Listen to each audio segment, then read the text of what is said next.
Hey YouTube, I want to make a video today about a topic I've been unable to find actually on YouTube, and that is how to capture wake surfing from a drone perspective. I've tried a number of different things with my boat over the years. I had a couple of different Taigas. Now it's a Taiga Z21ZX. My former was a Taiga Z1. And I mounted GoPros in all kinds of places to try and get weird angles. At one point I had an 8-foot beam that came out the side of the boat in order to capture this angle here, and it looked pretty cool. But that was a lot of work. And then sort of when drones arrived, it seemed like, aha, we finally gotten to the point that we can do this easily. And so this summer I've been trying some different things with a drone that I selected to see how it would work. And so right off the bat, the reason why it took me so long to do this, in that I've been boating for 12 years. I've actually been in the drone business, for those who know me, for 25 years, which is insane. So you're thinking, why the hell is this the first drone video you've ever made? Well, good question. It has a lot to do with I work on drones that look more like this one here, or other drones that perhaps look a little bit more like this one here. And so obviously those are a little bit different than something you use to capture wake surfing. Nonetheless, I got into the sort of personal and commercial drone world this year when I bought our boys each one of these. So this is a DJI Neo. The orange floats I've added myself, and I'll talk about those in a bit. But these DJI Neos are amazing little machines. So that one of the biggest challenges when you're flying over water is you might lose the drone. Any number of things could happen when you put a drone in a risky environment. If you've paid $1,500, $2,000 for a drone, you got to be pretty bold and really want the shot in order to be able to risk actually losing it in the water. And I could attest to that because I actually have lost one in the water.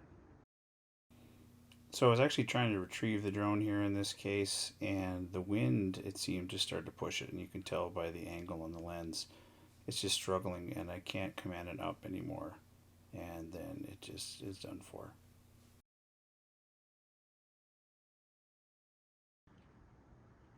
So the real nice thing about these DJI Neos is they're only $250 Canadian, so I think they're like $189 US or something like that. They're very light. They're 139 grams. They're basically indestructible, and they fly pretty damn well, I must say.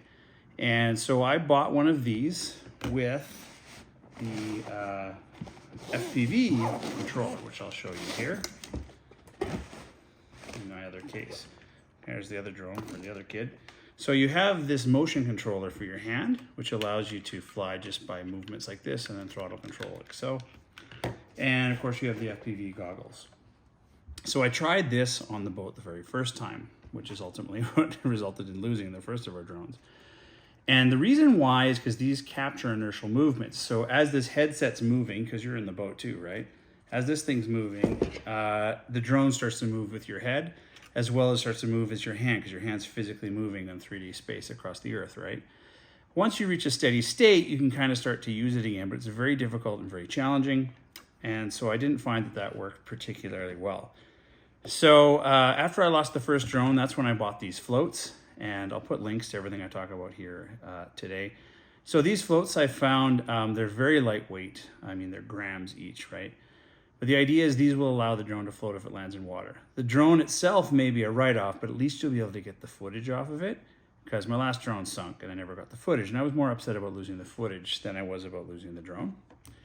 Because with DJI Care, I replaced it for 89 Canadian dollars. All right, so there's the drones, there's the floats. So what I discovered was the key to this is the type of controller. So what I got, along with this little case here, which I'll put a link to that, is the RC2 controller. I also, on my RC2 controller, put what's kind of a daylight sunlight shield, so you can kind of adjust this to different angles in order to keep the sunlight off your screen when you're flying. And so the nice thing about this particular device is you can do a full strafe. And so I've set mine up for mode 1 control, so right full is a full strafe. And here I'll give you a little bit of footage just in the backyard here and what that kind of looks like and what kind of speeds you can get out of the DJI Neo in what's still automated controls, but in the various modes. All right, so we're starting the test here in the garage. And of course I'm following the drone here because you have to have visual on it at all times. So starting off, it defaults to N mode, which is normal mode. And you see right here, I'm going to switch that to cinematic mode, which is going to slow down and sort of mute the inputs on the throttles and get this thing outside to the alley where I can do the tests for speed tests to see if this thing can actually keep up with a wake surf boat. And wake surfing happens anywhere between about 11 and 12 miles per hour. And so I actually denominate my speed in miles per hour here for that reason. And so here we are in cinematic mode. You can see I'm max full throttle forward. And again, this is in an automated mode. And so the drone is being sort of managed. It's not what we consider manual. And I only got up to about 4 miles per hour. Now turning around to do another run, I'm going into normal mode. And then again, so this is max full deflection forward. And again, since it is a quad rotor, whether I'm going forward or left, right, I'm going to get the same speed, which is one of the nice things about using the RC2 controller as opposed to the hand controller, the inertial motion controller, because you can't actually strafe or go sideways at the same speed you can go forward. So we got about 8 and a bit there, and now we're in sport, and as you can see, it didn't take long to get up to about 15 miles per hour. So you can easily overtake a surfer at this speed and have a little bit to spare. And now here I'm going to try it in a full strafe. Takes a little bit longer to get there, but I am now going as fast as the wake surfer would be. So if I held it, it'll get all the way up to 15 miles per hour when traveling in a strafe or a side-to-side movement. And just as another example here, I'm going to do another run with the camera facing down. So this is how I can see where exactly I'm going. You see that little graphic there on the screen shows you where about you are. And as you can see, it tilts pretty severely because there is no camera adjustment in this mode, and also because it is only a 2-axis stabilization on these DJI Neos. So it's a downside of going sideways when you're looking straight down. But overall, you can see it can achieve the speeds that are necessary for wake surfing. All right, so I've actually verified that you can strafe because you really want that side shot when you're capturing the surfer. Or what I discovered later was the above shot actually looks pretty cool too. So I put this to work at a recent trip up to Lac Saint Anne for our Tiger Owners get together. And I'll give you a little bit of shot of kind of what some of the footage looked like. All right, so here we are at Lac Saint Anne in northern Alberta. You can actually see the drone's silhouette there on the water. And so here I'm just starting off by following. So this is just primarily moving from behind the boat forward. I'm trying to generate a strafe here, and I'm struggling to do it at speed. You'll notice it is a completely calm day, so that does allow me to overtake the boat. And I use the wheel on the back left index finger to adjust the camera up and down to kind of get that angle. And so I've kind of resolved my speed here, and now I've resolved my camera angle. And here I'm deciding to, this looks like a kind of a neat shot here. I'm kind of losing my perspective, but I want to get up really high and do a straight down shot. So I've now pushed the camera down to max down, which would be 90 degrees. And it really starts to develop into a cool shot here of Daniel surfing on his Skull wood wake surfboard here behind the Taiga 21ZX. And unfortunately, there is no way to use an automated tracking here. I did try doing some automated tracking. There's an active track through the RC2 controller that allows your DJI Neo to do active track, but it will only try active track on people, not on boats or vehicles. And I'm not sure I totally believe that yet, but that's what it kept warning me when I tried to do it. So right now it's somewhat inconclusive, but anyway, here is kind of the money shot, where you see, the green lake and the boat and the surfer, and just the way that the background almost looks like it's not moving. All right, so here's the side one. So I'm strafing to the side, so it's a full left deflection pretty much. And then I go back and forth with an up-down on the left stick, which kind of brings me forward and back.